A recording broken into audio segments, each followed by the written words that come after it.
Buenas tardes. Bienvenidos al Ateneo de Madrid. Hoy vamos a tener un acto titulado Conversaciones sobre Emilia Pardo Bazán, el Ateneo, una conquista para la mujer. Y en la mesa, a quien doy las gracias por acompañarnos aquí esta tarde en el Ateneo de Madrid, Dolores Tión, que se va a retrasar un poquito, tiene un problema con el avión, que viene desde Francia, Carlos Dorado, Miguel Osada, mi compañero ateneísta, consocio, y modera Ana María Freire, que está aquí a mi derecha. Muchas gracias a todos por venir y a Miguel, pues un día más, muchas gracias, porque está siempre con nosotros, dispuesto a todo. Yo voy a decir unas palabras de bienvenida que he titulado Emilia Pardo Bazán y el Ateneo de Madrid, porque se va a hablar de Emilia, el Ateneo, y yo voy a hablar, digamos, de lo que fue Emilia para el Ateneo y el Ateneo para Emilia Pardo. Emilia Pardo Bazán y de la Rúa, que nace en La Coruña el 16 de septiembre de 1851 y fallece en mayo de 1921, nacida de una aristócrata familia gallega, su madre, doña Amalia Rúa, y su padre, don José María Pardo Bazán, conde de Pardo Bazán, liberal y progresista, defensor de los derechos de la mujer, le proporcionan una buena educación y le fomentan su amor por la literatura. En 1905 ingresa en el Ateneo, siendo la primera socia de número de esta casa. Rafael María de Labra, presidente del Ateneo en 1913 hasta 1917, nos cuenta en su libro de Historia del Ateneo que un grupo de 53 socios presenta una proposición a la Junta de Gobierno con el fin de que ésta determine si pueden o no ser las mujeres socias del Ateneo. Esta Junta, presidida por Segismundo Moret, se muestra favorable y acuerda, en sesión del día 8 de febrero, admitir a doña Emilia Pardo Bazán, hecho que es ratificado al día siguiente por la Junta General Ordinaria de Socios, como corresponde, según establece el reglamento.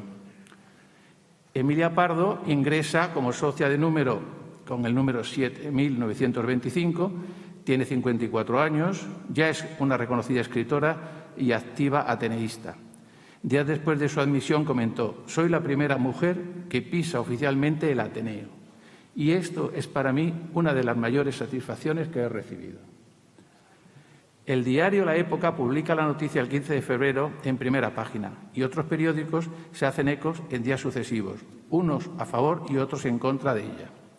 Poco después, el 10 de marzo, se abren las puertas del Ateneo a nuevas socias de número, Blanca de los Ríos y Carmen de Burgos, y el 10 de abril se admite a Rafaela Sánchez Aroca. En 1906, Emilia es elegida presidenta de la sección de literatura en los cursos 1906 a 1908. En 1909, Emilia Pardo ya es socia de mérito, categoría que, según el reglamento, se otorga a los socios de número que hayan prestado servicios eminentes a la institución. Cuando tenía 6 años, en 1857, su padre es elegido diputado por el Ferrol y la familia se traslada a Madrid. Desde esa edad hasta los 9 años, Emilia pasa los inviernos en la capital. Estudia en el Colegio Francés de Madame Lévy, de donde saldrá dominando el idioma, lo que le servirá durante toda su vida para estar al corriente de las tendencias literarias y culturales del país galo y contactar en París con escritores tan relevantes como Víctor Hugo y Zola. En Madrid, José María Pardo Bazán frecuenta el Ateneo de la calle Montera, del que es socio, en aquel entonces epicentro de la cultura y donde se reúne lo más granado de la intelectualidad española. Era el Ateneo que llamaban el viejo Ateneo, porque este es el nuevo Ateneo. En su hogar comenta anécdotas ateneístas, lo que le da la oportunidad a su hija de conocer las actividades que se realizan en la docta casa. O sea que ya desde muy joven, ya en su casa, oía cómo era esta docta casa del Ateneo de Madrid. Vuelven a residir en La Coruña. Allí seguirá sus estudios en casa con diversos profesores. Se casa con solo 16 años en 1868 y, como ella misma dijo, 3 acontecimientos importantes en mi vida se siguieron muy de cerca. Me vestí de largo, me casé y estalló la Revolución de septiembre de 1868. A finales de ese año se convocan elecciones generales, su padre sale elegido como diputado en Cortes por La Coruña, el joven matrimonio se traslada a Madrid con sus padres y frecuentan el Ateneo de la calle Montera. En las tertulias ateneístas, Emilia tiene relación con muchos de sus socios, cultiva su amistad con Unamuno, Clara Campoamor, Ayala, Ginés de los Ríos y con el también coruñés Wenceslao Fernández Flores, amiga íntima de Benito Pérez Galdós, con quien imparte conferencias y escribe prólogos en sus obras. Es amiga de Clarín, quien prologa su libro La cuestión palpitante, colmándola de elogios, halagos que contrastarán con su agria oposición a que Emilia entrara en la Academia de la Lengua. Tiene también relación con Menéndez Pelayo y un joven Blasco Ibáñez. En sus largas estancias en el Ateneo, hacen que visite la biblioteca y escriba algunos de sus trabajos. Y como ella dijo, aquí escribió La Sirena Negra, en 1908, en la que hace referencia a los niños nacidos fuera del matrimonio, Rafaelito, en este caso, que tienen que ingresar en el sacerdocio, que precisamente la madre, en el lecho de muerte, le dice a su amigo Gaspar que lleve a su hijo a la carrera del sacerdocio. Una cultura que estaba muy impregnada en aquellos años, que es lo que también critica Galdós en Electra, en 1901, donde existe un paralelismo. A Electra intentan ingresarla en un convento y a Rafaelito igual. Electra tiene la suerte de que no entra y contrae matrimonio, pero Rafaelito muere en un atentado contra el que la había adoptado. Emilia Pardo es una destacada novelista, periodista, ensayista, crítica literaria, poeta, dramaturga, traductora y catedrática, introductora del naturalismo en España. Es una precursora con sus ideas y con sus intervenciones sobre los derechos de las mujeres, como reflejo de la defensa que Concepción Arenal hizo de la necesidad de educar a la mujer, con quien coinciden diferentes actos en Galicia y en el Ateneo. Concepción Arenal no llegó a ser socia del Ateneo porque no estaba permitido, pero sí que vino muchísimas veces venía al Ateneo a dar conferencias, igual que Carmen de Burgos. A finales del siglo XIX, las mujeres no pueden ser socias del Ateneo madrileño, pero empiezan a abrirse camino en los foros ateneístas, como decía antes, Concepción Arenal ha sido visitante, que asiste apoyada por el socio y escritor Nicomedes Pastor, en donde imparte numerosas conferencias en defensa de la educación de la mujer, la reinserción de los presos y contra la esclavitud existente en la España colonial. En 1884, Rosario Acuña, escritora de ideas progresistas, es la primera que ocupa la tribuna del Ateneo y ofrece una velada poética. En 1887, Emilia Pardo Bazán es la primera conferenciante con una serie de intervenciones editadas más tarde con el título La Revolución y la novela en Rusia. Le seguirán Concepción Jimeno de Blanquer, Blanca de los Ríos y Sofía Casanova. Incluso doña Emilia llega a impartir cursos de literatura que tienen gran afluencia de alumnos, especialmente mujeres, en la Escuela de Estudios Superiores del Ateneo de Madrid desde 1896 a 1907. En 1882, con motivo de un congreso pedagógico en la Institución Libre de Enseñanza celebrado en Madrid, Emilia Pardo Bazán califica la educación femenina de doma de la mujer, para imbuirle la obligación de pasividad, obediencia y sumisión al marido, y reivindica su derecho de acceso a todos los niveles educativos en la línea del padre Feijóo y de Concepción Arenal. Esta línea de defensa de los derechos de la mujer, iniciada por Concepción Arenal en esta casa, seguida por Emilia Pardo Bazán, Carmen de Burgos y Rosario Acuña, que hacen que nuestra casa sea un centro reivindicativo por excelencia, es continuada por la generación siguiente, representada principalmente por Clara Campoamor, también socia de esta casa, impulsora del voto femenino, que hasta el año 1931, ya en tiempo de la Segunda República, no se legaliza.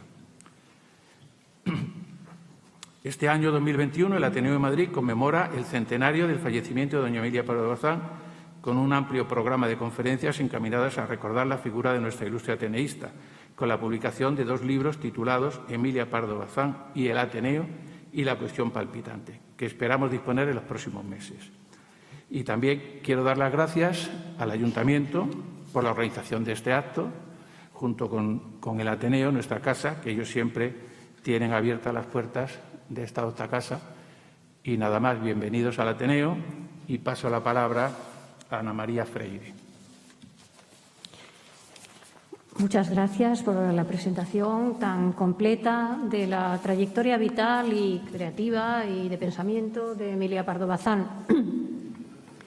Dentro del ciclo de mesas redondas para conmemorar el centenario del fallecimiento de Emilia Pardo Bazán, bueno, están auspiciadas, como acaba de decir el presidente, por el Ayuntamiento de Madrid, una serie de mesas redondas en distintos lugares pues muy conocidos de Madrid. Ha habido la semana pasada en la Casa de Galicia, la semana anterior en el Cuartel del Conde Duque, la semana que viene en la Fundación Lázaro Galdiano. Son unos ciclos de conferencias para recordar la estancia de Pardo Bazán en Madrid.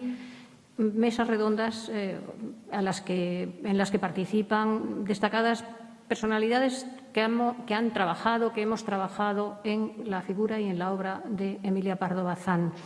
Yo quiero agradecer enormemente al presidente del Ateneo de Madrid y al Ateneo de Madrid la acogida y la presentación de este acto.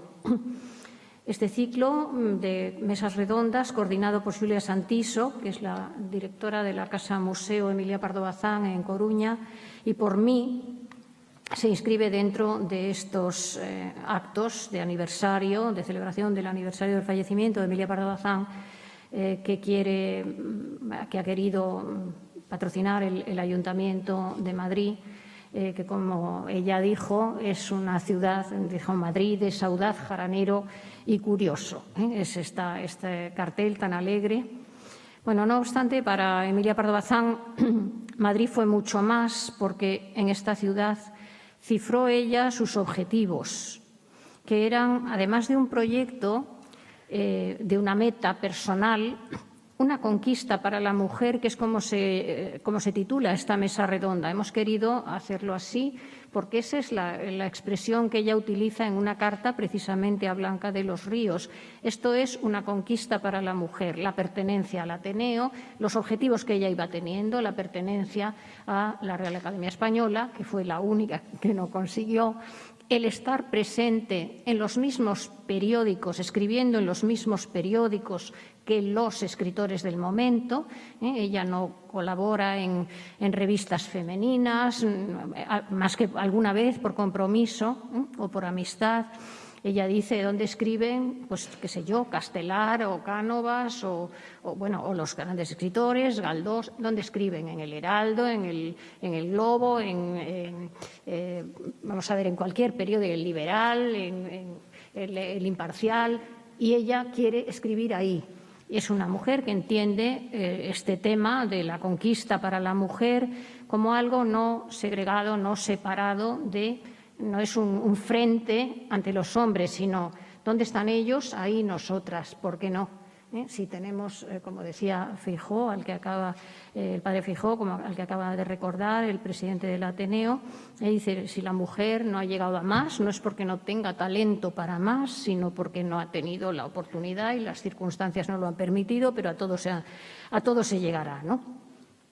Bueno, pues para hablar de todo esto contamos con unos destacados ponentes, que son la profesora Dolores Tión, que llegará de un momento a otro porque ha habido un problema con el avión en el que venía, don Carlos Dorado y Miguel Losada, que es miembro de la Comisión del Centenario de Emilia Pardo Bazán en el Ateneo. Y, bueno, como se supone que me iban a presentar Dolores Tión y no está, diré que yo brevemente digo algo de mí para que sepan. Soy catedrática de Literatura Española en la Universidad Nacional de Educación a Distancia.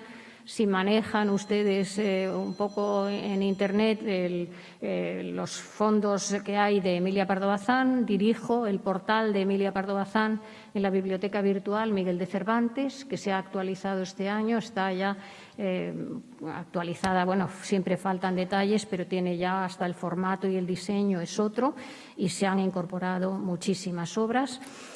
Y, bueno, por resumir toda una trayectoria que no voy aquí a detallar, he dedicado la mayor parte de mi investigación a la literatura española a la narrativa española de la segunda mitad del XIX y principios del XX, y al paso de la Ilustración al romanticismo, que aquí no es el marco, pero esto es. Entonces voy a decir una breve presentación también, porque las presentaciones han de ser breves, de la profesora Tión. Ella es catedrática de Universidad de Literatura en Francia, ha sido profesora de la Universidad de Nantes, después de la Universidad de Pau, donde todavía está, pero hace unos días, porque aún no ha tomado posesión, ha sacado la cátedra de la Universidad de Rennes. Se ha dedicado sobre todo a la literatura española moderna y contemporánea, autores, movimientos, temática. Tiene numerosas e importantes publicaciones sobre Emilia Pardo Bazán y aquí ya uno su trayectoria y la mía, porque en 2016 hemos publicado las dos con un amplísimo estudio introductorio, Cartas de buena amistad, que es toda la correspondencia, todo el epistolario entre Emilia Pardo Bazán y Blanca de los Ríos, precisamente, y que es el epistolario más largo, el de más número de ejemplares, el epistolario más largo entre dos mujeres españolas, en este caso escritoras, pero entre dos mujeres españolas. Era muy extenso el que se conservaba y que lo editó José Luis Varela entre Emilia Pardo Bazán y Giner de los Ríos, pero tiene menos cartas que el que hemos podido hallar y encontrar, que es el de Emilia Pardo Bazán. Me alegro porque ya veo que viene la profesora Tión. Estaba precisamente haciendo la presentación. Bueno, pues hemos editado este libro, una correspondencia que duró 27 años, y que solo recoge generalmente solo se escribían en verano, porque en invierno estaban las dos aquí en Madrid y no necesitaban escribirse. Bueno, pues precisamente en el estudio introductorio de esa edición de las Cartas de buena amistad, la profesora Dolores Tión se encargó del epígrafe, que es la conquista del Ateneo por parte de las corresponsales. Cada una hicimos unos cuantos epígrafes. Yo hice ahí lo que fue la construcción de las Torres de Meirás en ese epistolario, que es que no tiene desperdicio saber cómo fue paso a paso la construcción en las cartas, tal como las va contando en las cartas. Bueno, paso ahora a presentar a don Carlos Dorado, que es doctor en Filosofía, licenciado en Historia por la Complutense, es del Cuerpo Facultativo de Archiveros, Bibliotecarios y Arqueólogos del Ayuntamiento de Madrid. Es miembro de número del Instituto de Estudios Madrileños, del Consejo Editorial de la Ilustración de Madrid y ha sido durante muchos años, el director de 1992 hasta 2012, director de la Hemeroteca Municipal de Madrid.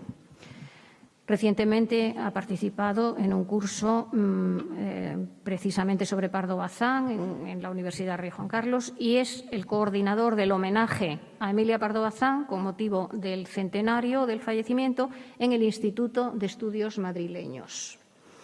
Miguel Losada creo que es muy conocido de la mayor parte del público aquí presente, pero como nos están siguiendo en streaming y luego además esto queda grabado, quiero decir que es natural de Vigo, ha estudiado en México, en París, es doctor en Filología Hispánica por la Complutense, es poeta, es presidente de la sección de cine del Ateneo de Madrid, miembro de la Junta Directiva del Círculo de Escritores Cinematográficos, imparte cursos de guión, de lenguaje cinematográfico, es director de la revista Áurea de Poesía y de la colección Lumière.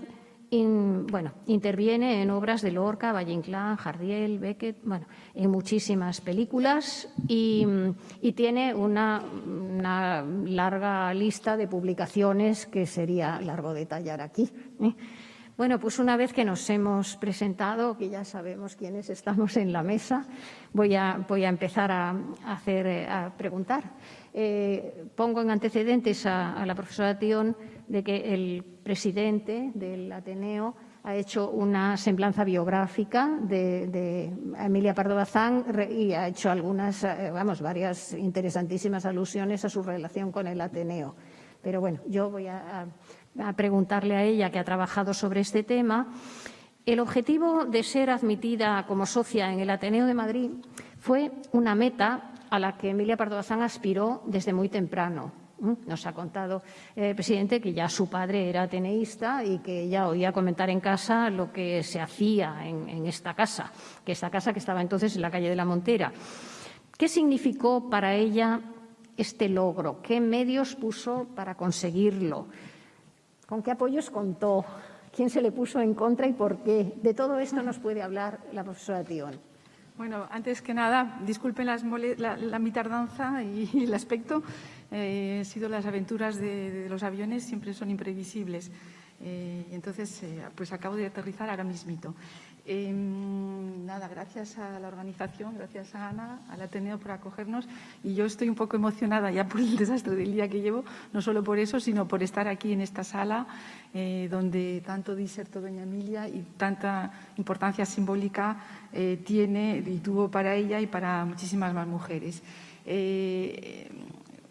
Yo creo que el Ateneo, en su contexto, en su presente, era, ella lo decía, era la institución, era el lugar de la libertad de pensamiento, era el lugar donde se presentaban las ideas nuevas, donde se podía hablar libremente, donde se discutía también, siempre en el buen sentido de la palabra, para presentar asuntos nuevos, y era un lugar también de sociabilidad, de intercambio, y luego un lugar fundamental para ella porque era esa riquísima biblioteca donde ella, podemos casi decirlo, fue feliz por leer, por hablar, por ver esos libros, y todo esto, pues evidentemente para una mujer que quiere convertirse en autora o intelectual, es decir, tener un peso y una opinión pública, evidentemente este era el lugar donde podía enriquecerse,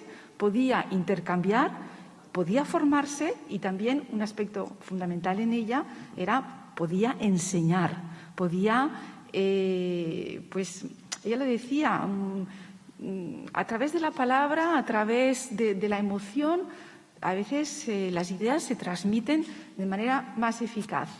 Con lo cual, en todo ese panorama, evidentemente, ella pues encontró aquí su espacio y quiso estar en él. Entonces, ella, no sé lo que ha explicado ya, me imagino que muchos aspectos se habrán dicho ya, pero ella empezó cuando vino de París y ya se había independizado, presentando, después de la cuestión palpitante, todos los aspectos del naturalismo crítico que ella defendió. Pues enseguida, cuando ya estaba en el naturalismo, ella ya estaba como a kilómetros de distancia buscando otras alternativas, buscando otros paradigmas, otras estéticas, y entonces aquí dio las 3 primeras conferencias entre el año 86 y 87 sobre la revolución y la novela rusa. Ese fue su primer espacio.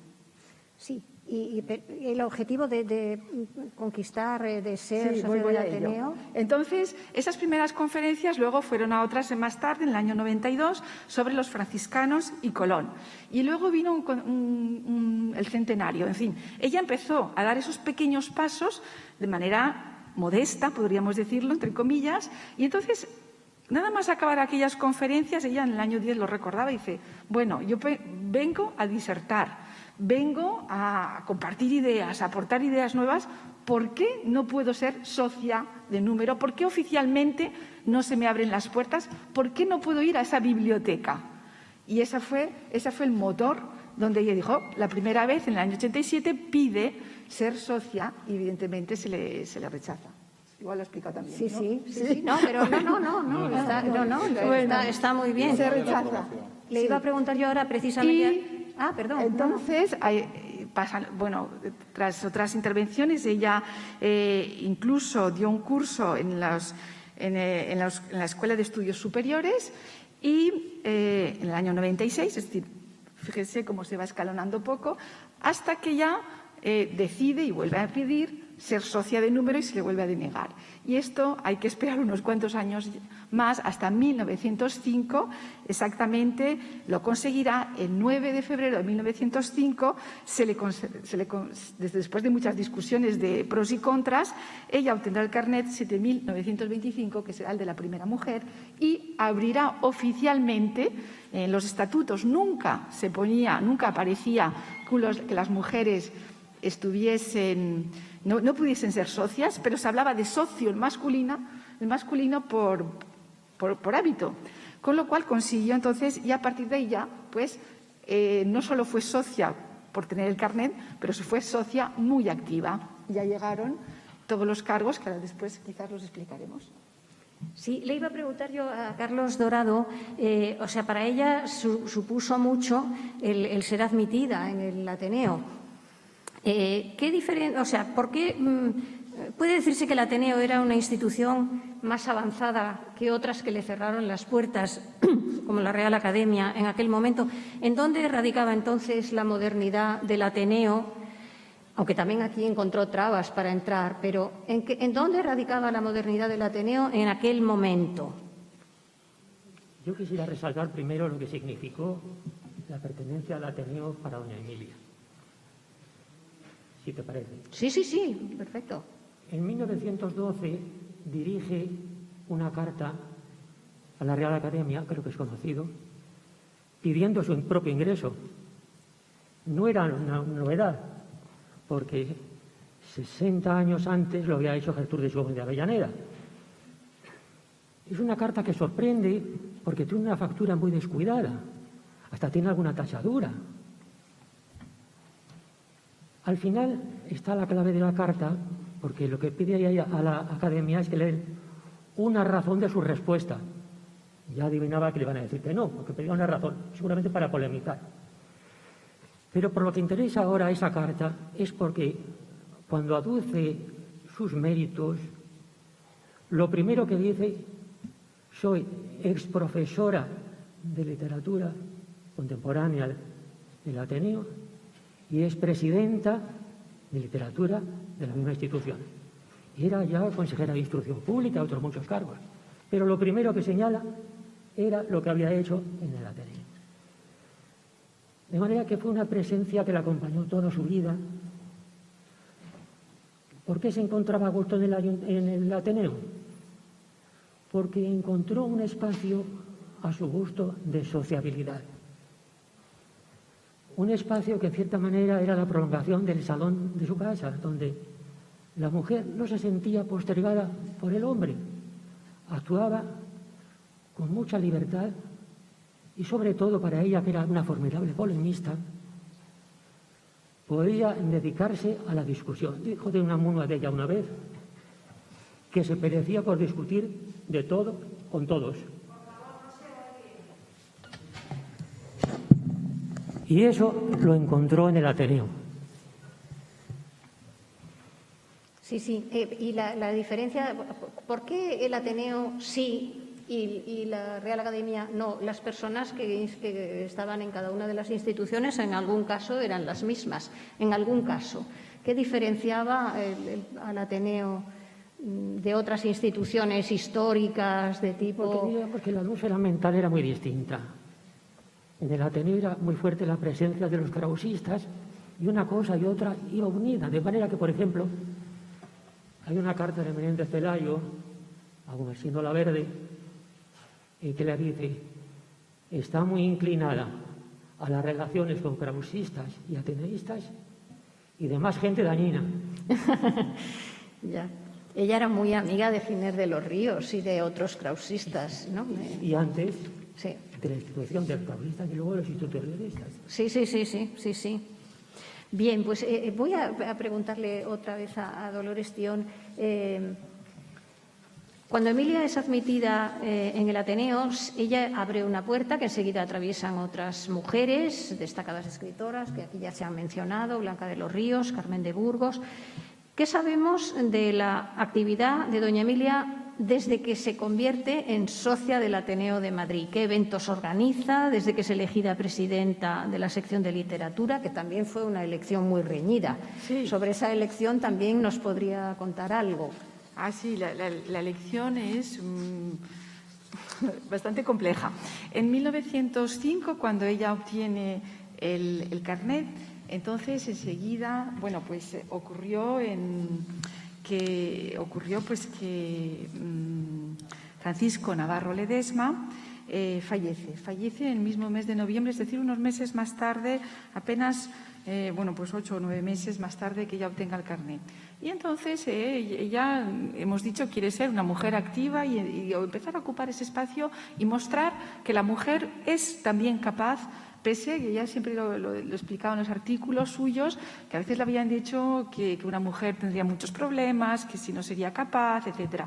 Y ella quería mostrar que podía hacerlo y hacerlo bien como un hombre, es decir, ser presidenta de la sección de literatura. Con lo cual, estaba en Galicia Tenía apoyos dentro, evidentemente, siempre tuvo el apoyo de un buen amigo que era Juan Alberto López Valdivieso, que era el duque conocido como el Duque de las Navas. Tenía el apoyo, por ejemplo, del marido de Blanca de los Ríos y de algunos de Lázaro Galdiano y de algunos socios más. Con lo cual, ella, quedándose en Galicia, se organizan estas elecciones y las pierden. Las pierden porque frente a ella se presentó Carlos Fernández Shaw y también hicieron que se presentase una tercera persona que prácticamente ahora no se conoce, que se llama Méndez Berejano, y en las elecciones fueron muy reñidas, hubo muchísima polémica, pero fue prácticamente fue un buen fracaso. Un fracaso porque Carlos Fernández Shaw tuvo 258 votos, Berejano apenas 18 y doña Emilia tuvo 135. Entonces, esto fue un gran disgusto para Blanca de los Ríos porque decía no vamos a conseguirlo nunca, nos hemos expuesto, porque siempre Blanca de los Ríos estuvo fiel y con su marido, Vicente Lampérez, ayudando a doña Emilia. Pero el saber hacer que tenía, esa distancia que tenía, el humor que ella tenía, siempre supo analizar las circunstancias diciendo, bueno, salíamos de cero, hemos conseguido 135 votos, eso nos da tiempo para prepararnos y hacerlo mejor, volveremos. Y así volvió. Al año siguiente, saben ustedes que estos cargos son por 2 años, como una parte del mandato estaba agotada, pues realmente Carlos Fernández Shaw solo contó con unos meses, con lo cual enseguida se presentó. Pero toda la polémica fue muy pública, por eso tenemos estos datos, pues qué raro que los tengamos, porque francamente se hizo esto una plataforma publicitaria con mucha visibilidad en la prensa sobre el antes de la elección y el después. Con lo cual, pues ella decía a veces que lo importante era que hablasen de ella, porque era una manera también de ir preparando y abriendo el terreno y abriendo puertas. Así que, sin dudarlo, 7 meses después, en junio de 1906, se presentó y fue elegida. Y sería la primera mandatura que tuvo, el primer cargo, porque luego repitió en 1916 e incluso en 1920, cuando ya era pues bastante mayor. Sí, quería preguntarle yo también, antes para ir dando la palabra a los distintos ponentes, quería preguntarle a Miguel Osada. Miguel Osada, que no lo he dicho antes porque lo quería decir ahora, ha sido durante largos años socio bibliotecario del Ateneo, que conoce muy bien sus fondos porque son más de 500.000 de ejemplares los que hay aquí. Y seguro que nos puede hablar de la relación de doña Emilia con la biblioteca, ¿no?, que tanto admiró y que tanto elogió, porque en sus textos ella elogia la biblioteca del Ateneo y habla de esto, de lo que ahí disfrutó, como nos acaban de decir. Pasó muchas horas en la biblioteca del Ateneo y muy fructíferas. ¿Qué nos puede contar? Bueno, ella pasó muchas horas en la biblioteca del Ateneo, como todos los socios entonces del Ateneo, porque la biblioteca era el Sancta Sanctorum. Y yo creo que la gente se hacía socia del Ateneo, aparte de la vida social, la vida cultural, política, porque era importantísima, la vida política en el Ateneo, pero los que eran verdaderamente intelectuales, los que venían por un afán de saber y de conocer, la biblioteca del Ateneo es... quizá está mal que lo diga, pero yo creo que es, después de la Biblioteca Nacional, probablemente la biblioteca más importante de este país. No quizá por todos los fondos que tiene, que los tiene, sino por todo lo que representa en la historia de los 2 últimos siglos de la cultura española. Sin duda, en la biblioteca no solo se iba a leer libros. En la biblioteca, por ejemplo, se escribieron algunas obras capitales de la historia de la literatura española. La Fedra de Unamuno, la historia de una escalera de Buero Vallejo, Carmen Díaz Gaite escribió Nubosidad Variable, hay una escena en que habla de la biblioteca, y muchos otros. Se dice Yo no tengo constancia, a lo mejor aquí hay estudiosos muy profundos de la obra de doña Emilia que lo pueden constatar, pero parece ser que La Sirena Negra está escrita, por lo menos en gran parte, en esa biblioteca y además corresponde por la época. Pero sin duda ella tenía su máquina de escribir aquí, la traía al Ateneo. Máquina de escribir, señores, hace 100 y pico de años. Ella escribía a máquina, ella era muy moderna. En las conferencias que daba en el Ateneo eran con proyecciones ya, hace más de 100 años. O sea que es que doña Emilia es una mujer que algunos han querido verle un marco conservador, que probablemente lo tenía, porque yo mantengo que era una mujer muy contradictoria, como todos los genios, como todas las grandes, y sobre todo una gran mujer en ese momento. Yo, antes de seguir hablando de la biblioteca, quería solamente recordarles a los que no hayan visto un cartel que se hizo en el Ateneo, porque esto es un ciclo de conferencias. Esta es en colaboración con el Ayuntamiento, pero hay otras conferencias y se ha hecho un cartel especial. Ese cartel es maravilloso, es maravilloso. Es una fotografía de 1913. Es que nos viene muy bien porque estos días han pasado cosas en Madrid. Y se ve en la fotografía a toda plana. Fue la portada del diario ABC, del día siguiente a lo que hay en esa fotografía. En esa fotografía se ve a doña Emilia ahí mismo, la mesa de madera que había antes en el Ateneo, votando en las elecciones del Ateneo. Toda rodeada de hombres, no hay ninguna mujer al lado. Es 1913 y están votando nada menos que Ramón y Cajal, que saldrá presidente del Ateneo, aunque luego dimitirá, pero ella está ahí votando aquí, rodeada de hombres. 1913, ya hace 8 años que es socia, pero ella sigue impertérrita. Yo creo que esa imagen nos daría la imagen de este centenario maravilloso de lo que representa doña Emilia Pardo Bazán. Señores, señoras, cuando venía doña Emilia al Ateneo, se montaba. Era tremendo. Estaba lleno de señoras de alto copete, aparte de todos los intelectuales por curiosidad, pero todas las damas de alto copete de la capital, pónganse en la época, venían al Ateneo. Es que entonces ella representaba algo más que una mujer que escribe. Representaba mucho y eso yo quisiera que lo entendieran. Oye, si se va a hacer alguna película, que vean esa doña Emilia Pardo Bazán. Hablando de la biblioteca en esos años recibía 450 revistas de todo el mundo. Ninguna entidad española recibía revistas checas, hay revistas hasta de Nueva Zelanda. Claro, a una persona, a un intelectual, a una persona que quisiera saber, entonces no había Internet, ¿qué era la biblioteca del Ateneo? Era el Santa Santorum, era Google. Sí. Y doña Emilia, en la biblioteca del Ateneo, luego seguiremos hablando, que yo no quiero acaparar, pero yo me la imagino en la biblioteca gozando de esos fondos, de esas revistas. Piensen que ella es una mujer intelectual, brava, una mujer atrevida, pero es una mujer que, por ejemplo, valora mucho la moda. Hay textos de ella sobre la moda y tal. Y cuando ella viene al Ateneo, que viene todos los días, a partir de ese momento que se hace socia, viene todos los días en su coche, con sus boas, con sus encajes. Ella viene, es toda una señora. Y eso no implica que luego hiciera lo que le diera la gana. Entonces, el papel de la biblioteca, que es lo que se me ha preguntado en doña Emilia, yo creo que es capital. De todas formas, sigue siendo muy importante hoy día porque tenemos unos 130 libros, folletos y tal. Hay que tener en cuenta una cosa. La biblioteca del Ateneo fue incautada y, por lo tanto, me preguntaban esta mañana, ¿hay manuscritos y tal? No hay manuscritos casi de nada porque la biblioteca desapareció. Se hicieron gestiones, parece ser que se trasladó a Alcalá de Henares y allí ardió, no se sabe cómo. También se supone que fue expurgada ya antes por miedo, en fin, porque ya saben que el Ateneo, en cierto modo, representaba muchas cosas políticamente.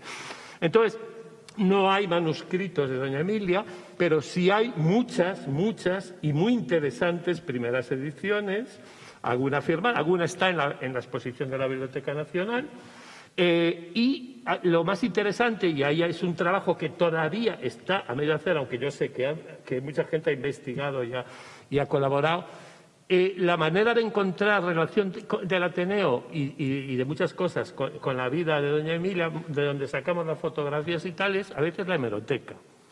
No hay que olvidar que el Ateneo de Madrid tiene una hemeroteca de 200.000 volúmenes, que esto nunca se dice. 200.000 volúmenes, muchas revistas que no hay en ningún otro sitio, están en el Ateneo. Y en algunas de esas revistas aparece la Pardo Bazán. Hay una revista que es El Ateneo, que la dirigió don Juan Valera, y en la que hay referencias a muchas cosas de doña Emilia. Por ahí podemos sacar de conferencias y tal. La mayor parte de lo maravilloso, porque ella aquí dio conferencias impresionantes que son históricas, la mayoría están, las que se conservan, están en la Casa Museo de La Coruña, porque fueron, con una gran labor, fueron consiguiendo reunirla. Pero, por ejemplo, a mí, y yo ya termino, a mí que me interesa muchísimo esas conferencias sobre la poesía francesa de Calentista, que me interesaría muchísimo, solo se conservan 2, y son las primeras, la Freddy Vigny, Moreas y tal, pero ¿qué hablaría doña Emilia Pardo Bazán de Baudelaire, de Verlaine? Esto que sería una maravilla, las querríamos publicar, a ver si alguien encuentra en algún sitio algo, porque en las revistas, los periódicos hacían seguimiento de todo lo que pasaba en este salón de actos. Y muchas cosas que hoy se conservan de doña Emilia y tal son por los periódicos. Bueno, de esto quizá nos podía hablar Carlos Dorado, que sabe cómo se refleja toda esta actividad en la obra y en la prensa del momento, ¿verdad? Sí, pero el mencionar la biblioteca me lleva a Rodríguez Mourelo, pedagogista muy amigo de doña Emilia, que fue bibliotecario del Ateneo. Y me lleva a que doña Emilia fue una habilísima planificadora de su carrera.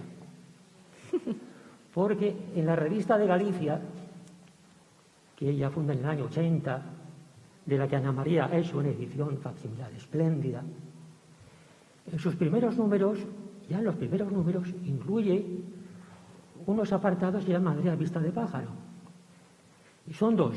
Uno lo dedica al Ateneo y otro a la Institución Libre de Enseñanza. Y uno dice que es el sitio de España donde más se trabaja por la cultura. La Institución Libre de Enseñanza es el mejor centro educativo de España. De manera que ya en aquel año, en el año 80, estaba doña Emilia en La Coruña dedicada a la crianza de los hijos. Pero ya tenía como marcado un sendero por el que pasaban por el Ateneo y la Institución Libre de Enseñanza. De manera que se puede considerar que el Ateneo significó para doña Emilia la consagración definitiva. Ella había venido a Madrid, siempre concibió su vida como una batalla. Su lema era de Bello Luci, de la guerra a la luz. Luz en la batalla es el título de esa espléndida biografía que escribió Eva Acosta. Espléndida porque es una gran escritora y lo es la biografía. Una biografía con parte de novelización también. Sí, pero es una gran escritora y por eso lo es la biografía que escribe. En esta planificación tiene éxito enseguida. En el año 83 se hizo célebre por los artículos en la época sobre el naturalismo, la cuestión palpitante. Y en el año 87, por las conferencias sobre la revolución de la novela en Rusia, que era aquí. Verdaderamente conmueve, como dice María Dolores, pensar que las digo aquí, que allí en el público está sentado Pere Galdós, que un gran artista como Joaquín Bamonte sacó un apunte precioso de la escena, del que se hizo un cuadro que está ahora en la Casa Museo de La Coruña, custodiado perfectamente por nuestra querida Julia Santiso. Y aquello fue entonces las luces en esa batalla que ya había visto por una salida al Palenque cuando vino a Madrid, y la consagró definitivamente. Celebridad que ella le gustaba mucho citar las sentencias de autores como Nicolas Chamfort, que decía aquello de que la celebridad tiene la ventaja de que somos conocidos por gente que no nos conoce. Pero también el mismo Chamfort hablaba de los riesgos que conlleva la celebridad, que son, entre otros, la enemistad. Y aquel éxito le trajo también, y aquí en el Ateneo, importantes y sañudos enemigos. Conviene recordar entre ellos a Francisco de Icaza. Fue un enemigo que yo todavía no me explico por qué tenía esa animadversión contra doña Emilia. Porque además, hasta familiarmente, Icaza estaba casado con una sobrina de la marquesa de Esquilache, de la gran amiga de doña Emilia.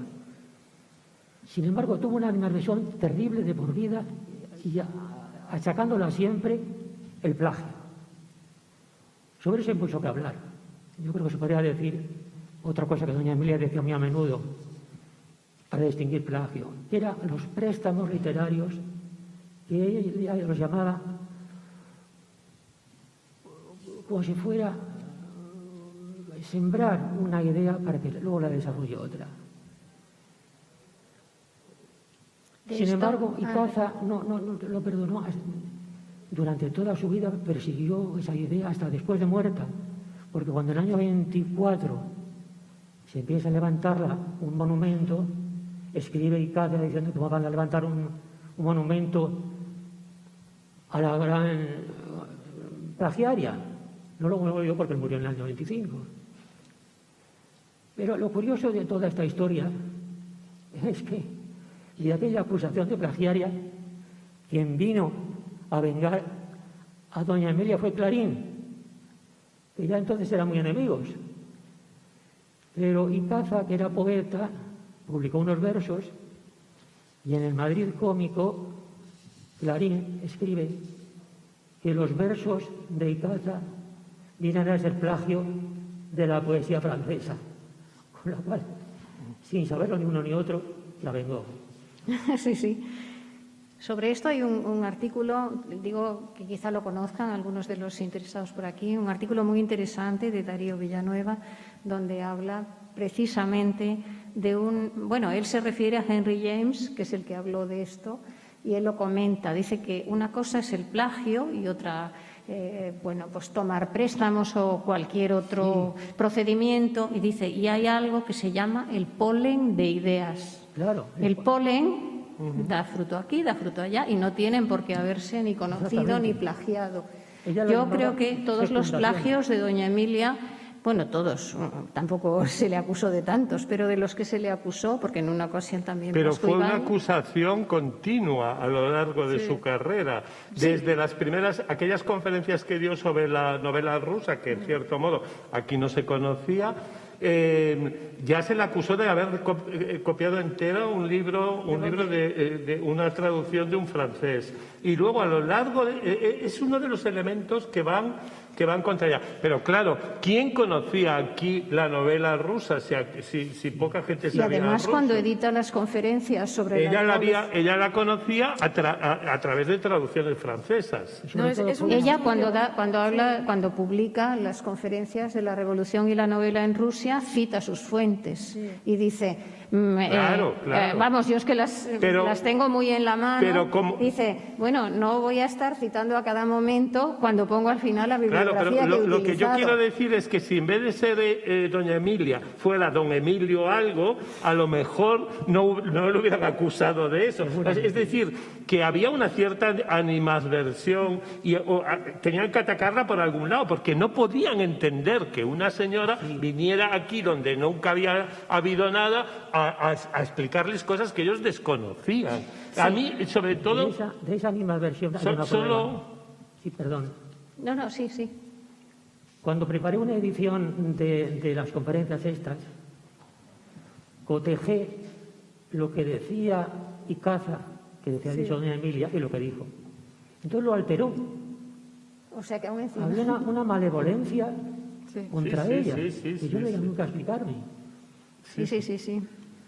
Bueno, vamos ya comentando muchos aspectos de la relación de Emilia Pardo Bazán con el Ateneo, pero yo quería preguntar a Dolores Sion, ella desde que es elegida presidenta, ¿qué actividad tiene? Porque ella además se planteó no solamente lo que se hacía aquí dentro de la casa, sino se planteó unas extensiones del Ateneo y unas relaciones con otros ateneos de otros lugares de España. Sí.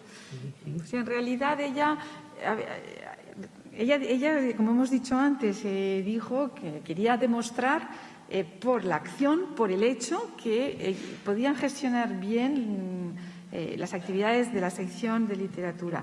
Y entonces realmente ella explicaba que le llevó muchísimo tiempo, porque diversificó las actividades, diversificó organizando, como me preguntaba Ana María, la extensión universitaria. Todo el mundo sabe que la extensión universitaria es un proyecto de la Institución Libre de Enseñanza y consistía en hacer que los intelectuales fuesen hacia las fábricas, los centros, o al revés, que se moviesen los obreros, etcétera. Entonces, ella intentó ampliar ese aspecto y amenizar, porque era una cosa muy incipiente que no se había hecho mucho aquí, se decía, y estaba más en el papel que en la acción.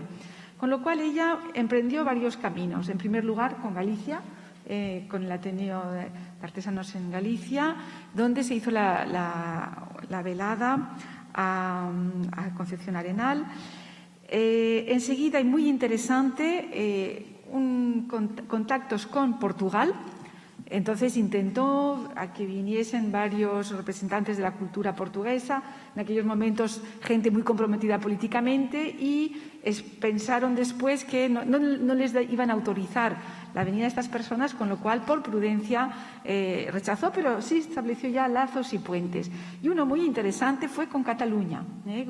En Cataluña, porque en el Ateneo Barcelonés ella decía que ya le habían homenajeado en el año 88 y ocurría lo mismo que aquí en Madrid, que muy pocas mujeres estaban presentes, muy poca actividad se realizaba, con lo cual contactaron y, pese a grandes dificultades, ella encargó esto a Blanca de los Ríos, que iba a menudo a Barcelona, y allí pues contactaron con el grupo de mujeres que se llamaba Feminal, que tenía una revista, y se hicieron varios actos donde Blanca de los Ríos habló sobre Tirso de Molina y demás. Entonces dijeron que pues esa extensión en tan poco tiempo fue sumamente eficaz.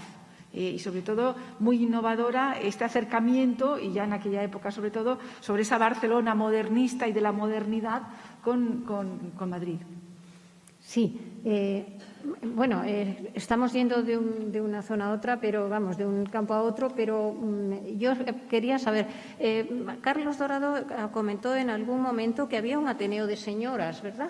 Sí. Y ella no tuvo ningún interés en pertenecer al Ateneo de señoras. Su relación con otras escritoras es muy interesante. Sí, es que precisamente por eso lo quería, Sí, claro. Quería comentar, porque su relación con Cataluña fue con una serie de mujeres intelectuales y que querían lo mismo que ella para la mujer. Y, sin embargo, ella no hizo ningún ademán ni ningún interés tuvo en pertenecer a un Ateneo. Ella planeó una extensión del Ateneo en La Coruña. Sí, esto no llegó a hacerse. Pero bueno, lo que se refiere con otras escritoras es que ella quería hacer una cosa nueva, algo distinto. Por eso, una escritora que la comprendió muy bien fue Carmen de Burgos. Decía que era distante, a pesar de los elogios que hacía de ella y lo que la admiraba, que era distante con otras escritoras. Porque no estaba de acuerdo con la literatura que habían escrito esas escritoras, que no sé cómo llamarlas. Uno las llama escritoras isabelinas, letraeridas, pioneras. De todas ellas hay una muy destacada que yo creo que hay que revisar, por los valores que tiene y las concomitancias que tiene con doña Emilia, que es Faustina Sáez de Melgar. Tiene una personalidad interesantísima, con muchos paralelismos con la vida de doña Emilia, que ahora no hay tiempo de explicar y que hay que estudiar. Sí. Pero lo interesante es que Faustina, que era próxima también a los krausistas preinstitucionistas, sobre todo Fernando de Castro, con el aliento de Fernando de Castro funda el Ateneo Literario Artístico de Señoras aquí en Madrid, en el año 69. En el año 69 doña Emilia estaba en Madrid entregada de lleno a la vida de Madrid en todos los aspectos y tuvo que saber de ello porque estaba también muy vinculada a otras creaciones de Fernando de Castro, como fueron las escuelas de institutrices, como fuera la Escuela Normal de Maestras, y sin embargo ni lo menciona. No tuvo ningún interés, no estaba interesada en la literatura, ella quería hacer, si no borrón, una raya, hacer otra cosa nueva. La revista de Galicia lo demuestra, que tenía muy poco que ver con las revistas que habían publicado estas otras escritoras. Doña Emilia y doña Faustina tuvieron que conocerse, lo hicieron en Madrid en aquella época. Luego hay el tema de la inspiración de la tribuna, que parece que está bastante, por lo menos fecundada en el término eso que empleaba doña Emilia, por Rosa la Cigarrera, de Faustina Stagain.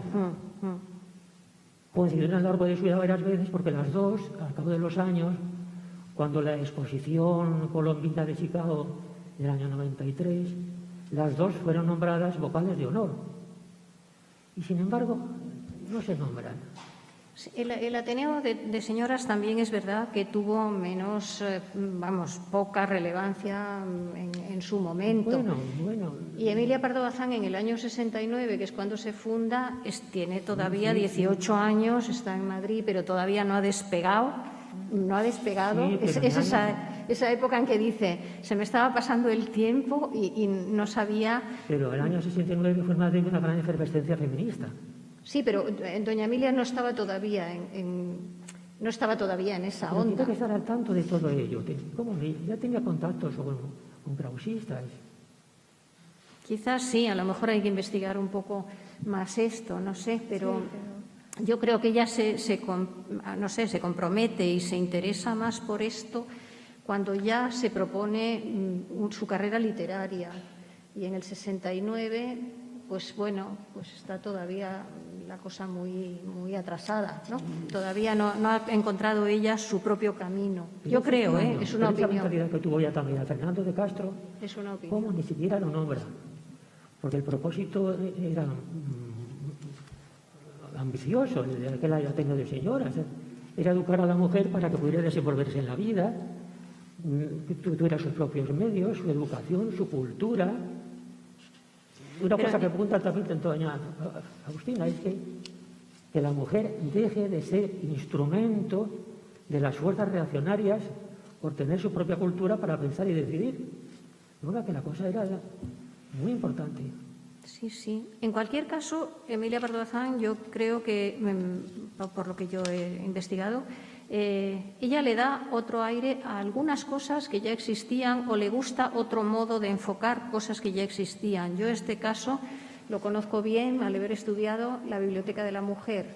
Ella funda la Biblioteca de la Mujer porque quiere que sus contemporáneas puedan tener una cultura de todo tipo, porque no le pone puertas al campo, un libro de política, una biografía, de Stuart Mill, la esclavitud femenina, de la mujer del socialismo y la biografía de los cuentos de María de Zayas o la biografía de la monja de Ágreda, todo mezclaba una vida de la Virgen María, precisamente de la monja de Ágreda.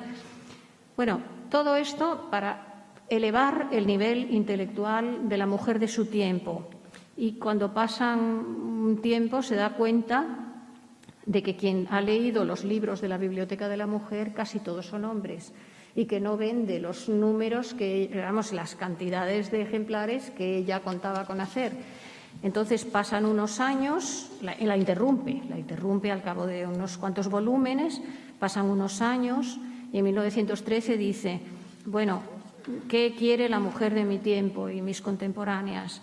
Pues lo que les interesa es esto, ¿no? Y entonces saca sus 2 libros de cocina para cerrar con ellos la Biblioteca de la Mujer. Y pasan un poco de tiempo y le quieren hacer una entrevista en un periódico y le dicen, ¿y qué libros? No le hablan para nada de la Biblioteca de la Mujer. ¿Qué libros recomendaría usted para una mujer de este tiempo, para la cultura de una mujer de este tiempo? De una mujer no. ¿Qué libros incluiría usted en la biblioteca de una señora? que yo me acuerdo que titulé así uno de los epígrafes de mi estudio, de la biblioteca de la mujer a la biblioteca de una señora. Y entonces ella hace otra lista distinta. Es verdad que incluye libros de los de la biblioteca de la mujer, pero dice, bueno, la vez anterior lo hizo desde su punto de vista, lo que yo creo que deben conocer y leer, y ahora lo hace, voy a ponerme en su situación, qué es lo que quieren, yo les daré también un poco más de lo mío, pero me tengo que poner en su lugar. O sea, no encontraba el eco que ella esperaba encontrar para poder elevar el nivel de las mujeres de su tiempo. Yo creo que era, en este sentido, optimista en cuanto a lo que se podía esperar de la causa de la mujer en su momento. Por una parte, optimista, que ya estaba segura que llegaría a haber diputadas y que, aunque la palabra les hacía reír en aquel momento, y que llegaría a haber, muchas cosas que ahora conocemos, ¿no? Pero a la vez era muy realista. Este no es el momento todavía, vamos a ir haciendo lo que podamos y paso que demos, que no tenga vuelta atrás, pero no es una... Bueno, no sé. Yo Sí. quisiera decir, yo estoy de acuerdo, creo que ella, si no se relacionaba con las otras mujeres del otro Ateneo, es porque no tenía los mismos intereses, porque ella quizás iba hacia un nivel intelectual que no era compartido. De hecho, cuando las conferencias del año 87 se le recriminó, fue Sáenz-Melgar que le recriminó, que no hubiese hablado aquí de la mujer y que hubiese estado disertando de un tema como la novela rusa. Entonces, creo que tenían visiones distintas de la cultura, la literatura, y eso lo vemos bien en la correspondencia de Blanca de los Ríos. Ella, que es un poco la madrina de Blanca de los Ríos, le dice estudie,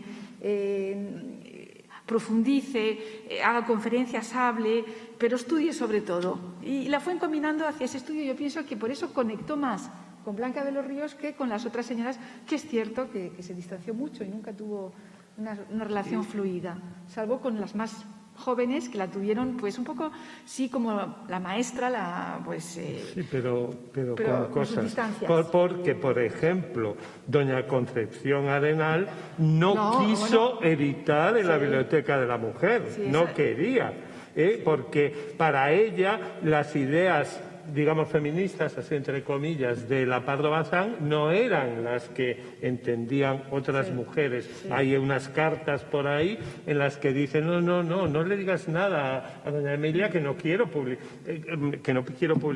publicar ahí. Y es verdad que doña Emilia, y yo la admiro muchísimo por eso, era una mujer que va cambiando hacia adelante y quizá en la última etapa de su vida también hacia atrás, como pasa con mucha gente, ¿no? Va evolucionando, va cambiando y admite sus propias contradicciones. Y eso a mí me parece tremendamente moderno. Es que a mí doña Emilia me parece mucho más moderna que muchas escritoras muy valoradas por el feminismo tradicional, etcétera. A mí me parece que doña Emilia es una mujer muy actual en muchas cosas. Y sobre todo en sus contradicciones, en su riqueza de tocar tantos palos, tantas cosas, de haber visto tanto mundo en primera persona, cosa que no habían visto otras señoras que hablaban mucho, pero que no habían vivido lo que ella había vivido, lo que ella conocía toda Europa. Y es muy curioso cómo hay una velada crítica al papel de la mujer, al papel de la mujer en general, digo. Hay una velada crítica a veces en ella, como una desazón de que no se ponen las pilas, por decirlo de algún- Exactamente, en ese sentido es en el que digo yo que ella era realista, porque se daba cuenta de lo que contaba, y por otra parte optimista, como diciendo, vendrá. De hecho, hay textos suyos en los que dice, es que tengo la certeza, o sea, tengo la seguridad de que esto irá madurando. Dice, esto no va a ser como las revoluciones, que siempre hay violencia. Esto no va a ser con violencia, esto va a ser porque la naturaleza pide que las cosas sean así y evolucionen y llegaremos a... Sin duda, ella lo que siempre está machacando es el papel de la educación. Siempre, de la educación y de que la mujer tenga ahí está acceso, todo. pero además un acceso libre, no a las cosas típicamente que se entendían de la mujer. En la final del Congreso Pedagógico, su conferencia fue sobre eso, sobre el papel del hombre y el papel de la mujer en relación con la enseñanza. Pero a mí me llama mucho la atención que según van pasando los años, y aquí en este Ateneo, en 1913, 1914, por ejemplo, da las dos famosas conferencias sobre el abanico. Sí. Antes ha dado una conferencia sobre la educación por la belleza. A mí eso me parece impresionante en esta señora. Ha dado las conferencias sobre el decadentismo francés. Es una mujer que no es una panfletaria, que no está ahí solamente levantando banderas y tal, sino es una mujer. Y yo es que es lo que más admiro de doña Emilia y lo que quisiera reivindicar en este centenario es el papel intelectual de ella, una mujer totalmente libre, totalmente abierta. Y yo creo que eso es importantísimo. Cuando habla de los abanicos, también con proyecciones, proyecta los abanicos, la colección que ella tenía en las Torres de Meirás, la famosa colección de abanicos. Claro, ¿cómo no le iba a gustar la biblioteca del Ateneo? Como lo de antes. Si ella tenía una biblioteca maravillosa en las Torres de Meirás, si ella tenía una pequeña biblioteca en su habitación, al lado de su cama. Ella amaba los libros. Amaba. Y una de las cosas que esa educación por la belleza ya no es la educación de la mujer, es la educación de todos, es la educación de los jóvenes, ya sean hombres o mujeres, a través de la belleza.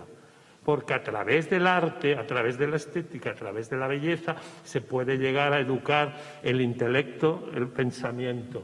Y eso me parece un punto impresionante. Yo creo que ahí es más universal, doña Emilia.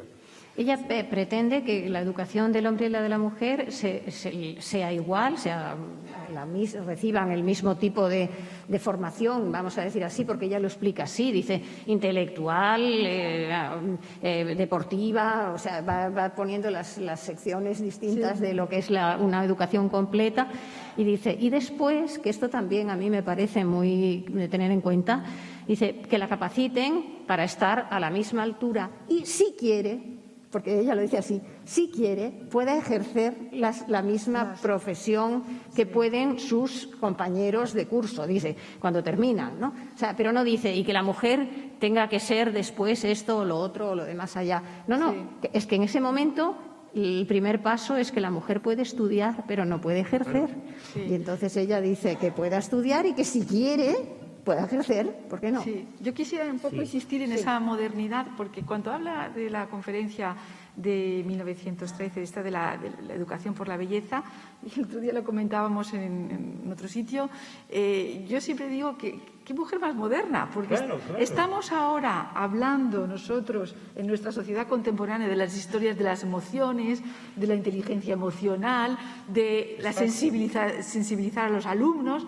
Y ella en 2013 ya estaba hablando de ello, de educar por la belleza es educar por la sensibilidad, por la emoción. Claro. Y además en un contexto donde es la época de la exaltación de la máquina, la exaltación del progreso, la exaltación de la tecnología, porque no olvidemos que son los años del futurismo, del cine mudo con Charlie Chaplin. Ya verán ustedes, si tienen un poco en mente, todos los documentales y las películas que se hicieron, que era una exaltación de la máquina. Pues ante esa exaltación de la máquina, del progreso, de la cifra, de la técnica, ella va a la inversa y siempre es eso, salirse por la tangente e ir más allá. Y da una conferencia sobre el abanico. La conferencia por la belleza. Que cualquiera, yo cuando pensé eso dije, qué ridiculez, pero luego cuando ves de lo que estaba hablando, lo que nos estaba proponiendo, pues te tienes que callar, claro. Sí.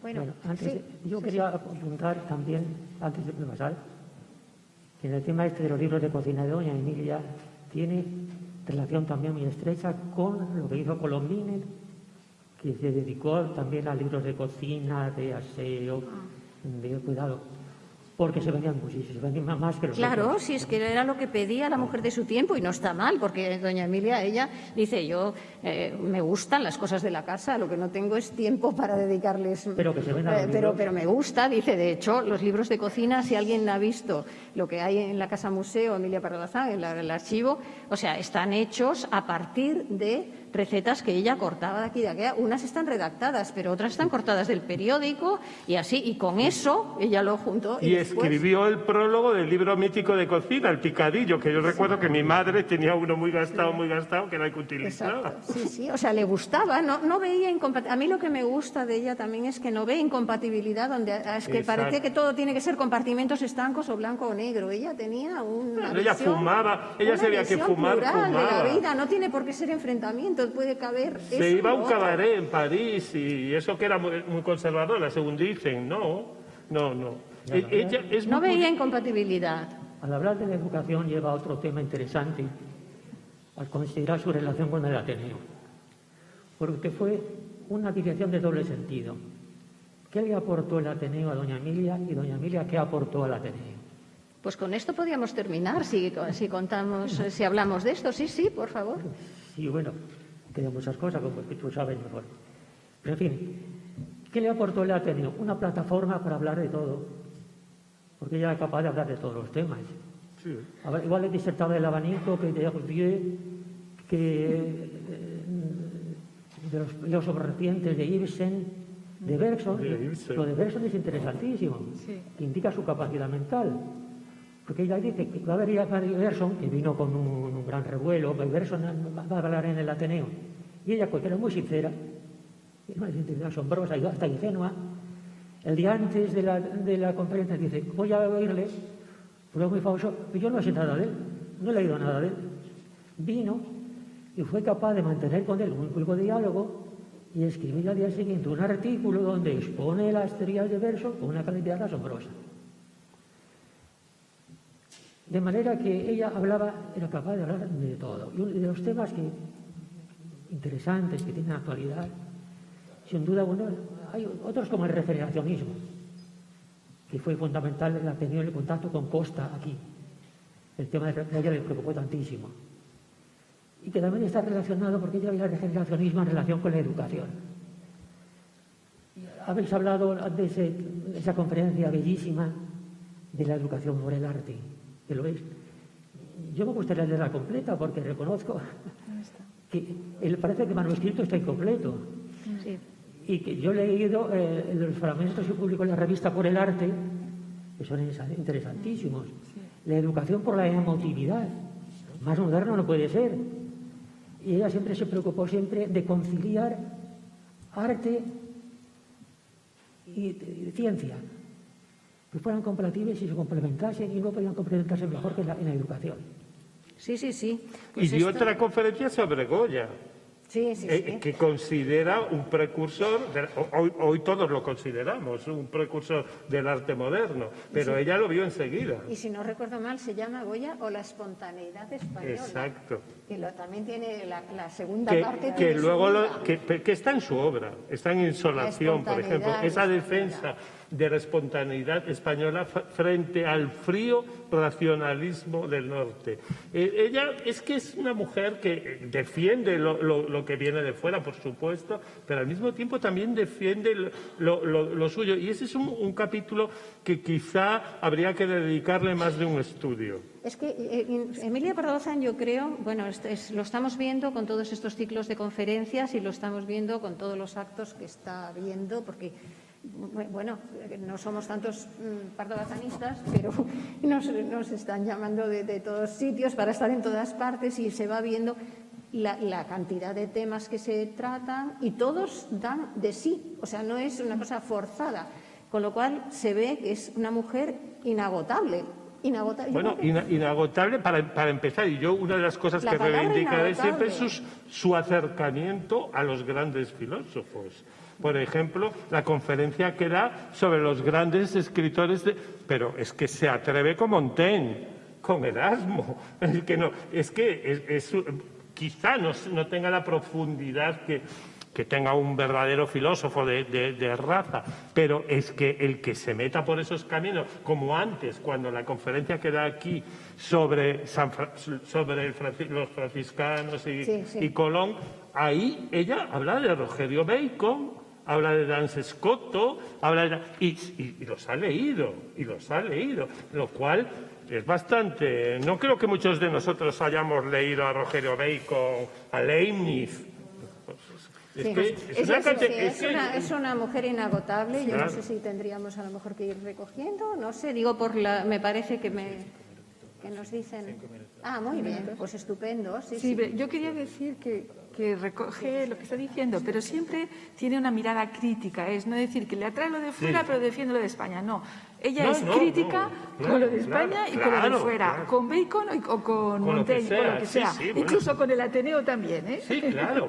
El Ateneo siempre ella decía que estaba muy bien esta casa, pero que estaba mal pensada. Primero por los espacios y decía que estos espacios pues les faltaba. Dice, hay que ver, llega el calor y a partir de abril no hay nadie en los pasillos porque no tienen pues ni un jardín, ni una zona de descanso donde la gente se pueda refrescar, etcétera, etcétera. Habría que revisar esto. Es decir, siempre, nunca dice amén a nada. El Ateneo tenía una sala de esgrima, tenía una peluquería, pero estaba pensado para los hombres. Y ella lo que le da, y es una cosa que también habría que decir, al Ateneo le da glamour. Esa palabra ella le da glamour al Ateneo. Vemos las fotografías cuando ella está en esta sala y vemos un montón de señoras con unos trajes espectaculares. Pero que eso es bonito, yo creo, que eso le dio aire al Ateneo. Uy, eso fue uno de los puntos más críticos, porque siempre decían que ella llenaba, por ejemplo, cuando dio clase, se sabe que tenía 825 alumnos, lo cual era muchísimo. Pero entonces dice que, claro, ella se traía a las amigas para llenar la sala. Cosas que las malas lenguas, la verdad es que no dejaron ningún respeto. Mi teoría es que ella atraía y que las mujeres se sentían de alguna manera orgullosas de poder entrar en un sitio como el Ateneo. Yo creo que sentían un orgullo natural y venían reivindicando con ella, y por eso yo creo que eso es un papel impresionante de ella, aparte del papel intelectual. Yo echo de menos el que no haya ninguna grabación oral de ella, porque debía de ser amenísima hablando. No era una persona, no me la imagino, leyendo una conferencia, no, tenía que ser una persona muy amena. De entonación, de viveza. Escribió 600 cuentos. Era una cuentista nata. Pero hablando incluso, ¿no? Claro. Sí. O sea, una voz, decían, muy agradable. Ella tenía la tertulia de los lunes en su casa de la calle San Bernardo, en la que iba todo el mundo, porque ella le gustaba hablar y en cierto modo era como los salones a la francesa. Claro. No hay que olvidar que ella viajó muy jovencita a París muchas veces, conoció París muy bien y se educó aquí al lado con 12 años en un colegio, un internado de monjas francesas, donde estaba el antiguo palacio de Medinaceli. Sí, grabó su propia voz, decía de su voz, la grabó. ¿Su voz? Sí. Ah, ¿y se conserva? No. No, si se conserva no se sabe dónde. Pero es que ella habla una vez de la extrañeza que se siente al oír la propia voz grabada en aquellos cilindros que había entonces. De manera que ella tenía la experiencia de haber oído su voz grabada. Ah, pues esto no lo sabía. Esto me interesa porque me gustaría muchísimo oír la voz de doña Emilia. Sí. Pues nada, si acaso vamos a terminar, ¿no? Agradecidísima por la parte que me corresponde de la cordialidad y de la sabiduría de los ponentes de la mesa. Yo quería señalar, ¿Sí? ¿Cómo? La vida que conservan los escritos de doña Emilia. Ah, muy bien. Parece que están escritos hace unas horas, la vitalidad que conservan. Logró ese aroma de juventud que le achacaba Clarín en sus tiempos amistosos. Decía, tiene un aroma de juventud que le durará siempre. Y eso parece en efecto que ha pasado. Sí. Y solo una cosita, hablando del Ateneo, ella en una época escribía, se conservan cartas en papel del Ateneo, precioso, con el logotipo del Ateneo y tal. Hay una carta a Rubén Darío en la que le pide que intervenga en el homenaje a Zorrilla, que había muerto hacía poco, y la carta es de papel del Ateneo, es decir, los socios del Ateneo antes tenían su papel disponible con membelo en la biblioteca. Por ejemplo, existen cartas de Federico García Lorca, muy jovencito, cartas a su familia en papel del Ateneo. Es que el Ateneo tenía mucho caché. Y en hablar de vitalidad, un poco para cerrar, que se le puede aplicar lo que ella decía de Espronceda en el homenaje que celebró. Dice que cuando se hacen homenajes a las grandes figuras del pasado, Nos creemos que son estatuas de mármol, pero no, están vivas, siguen siendo de carne y hueso. Eso se le puede aplicar hoy en el homenaje a doña Emilia. Está todavía de carne y hueso. Sí, yo creo que lo que demuestra que está viva es lo que nos está costando parar de hablar de ella, ¿no? O sea, seguiríamos aquí, pero ya nos tenemos que marchar. Es una pena, pero habrá más oportunidades. Bueno, pues para cerrar el acto, yo quería comentar unos pequeños detalles que le diré a la socia bibliotecaria, a nuestra socia bibliotecaria que está presente en esta sala, precisamente lo habrá escuchado, que a ver si puede buscar si existe alguna grabación en nuestra hemeroteca, en nuestro gran archivo, que tenemos un archivo inmenso. A ver si es factible que encontremos algo grabado de ella, porque ya precisamente Miguel hablaba de que incluso se grababa en sus conferencias. Luego también con respecto a la famosa foto que hemos puesto en un cartel que comentaba Miguel, pues para nosotros tiene doble importancia, por decirlo así, al Ateneo. Tiene doble importancia. Una, porque está Emilia Pardo sola, rodeada de hombres, que están todos mirando como si fuese un espectáculo, o sea, todos observando cómo deposita su papeleta. Pero otra, porque salió elegido Ramón y Cajal, pero la oposición montó un escándalo tan grande que dimitió a los 2 días. Ha sido el presidente que menos tiempo ha estado aquí. Y entonces fue cuando salió elegido Rafael María de Labra, que fue el primer historiador de esta casa, que fue cuando empezó a escribir la historia, que yo como presidente no entiendo cómo tendría tiempo, siendo presidente de esta casa, para escribir la historia, la larga historia de casi 100 años, como él hizo, ¿no? Y luego, con respecto a lo que decía doña Emilia del Ateneo, que hablaba también Miguel, yo creo que se refería al de la calle Montera, al primero, al viejo, al importante, como decía precisamente Galdós, en Prim, escribe sobre la biblioteca del Ateneo, que era la biblioteca antigua, la de Montera 22, y precisamente la critica Galdós, dice que es una casa burguesa adaptada en capillas. Sí, pero en el Ateneo de la calle Montera, las mujeres no entraban por la misma puerta que los hombres. Era como en los teatros antiguos. Las mujeres entraban por una puerta lateral. Eso muchas veces no se dice, pero es así, es la historia. Las mujeres turcas, decían. Exacto. Sí. Y bueno, pues después de estos pequeños detalles que he querido añadir a vuestras magníficas intervenciones, daros las gracias, Carlos, Carlos Dorado, Ana María Freire, Dolores Tien y también a nuestro consocio y compañero que está siempre aquí. Y quiero adelantaros que la comisión del Centenario de Emilia Pardo Bazán, que tenemos aquí en el Ateneo, tiene organizado para el 24 de mayo una conferencia y otra para el 4 de junio. O sea que os esperamos aquí. Pero no quiero finalizar sin dar las gracias al Ayuntamiento y en particular a Bárbara Ruiz, que es la hacedora, la constructora, la que realmente está organizando en la sombra todas las conferencias que hace el Ayuntamiento. Y Bárbara, aquí tenéis vuestra casa para cuando queráis.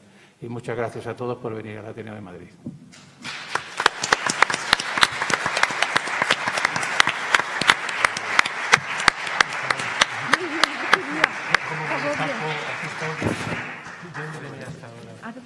Bueno, venía de 9 esta mañana a las 9. Es que disfrutamos con esto.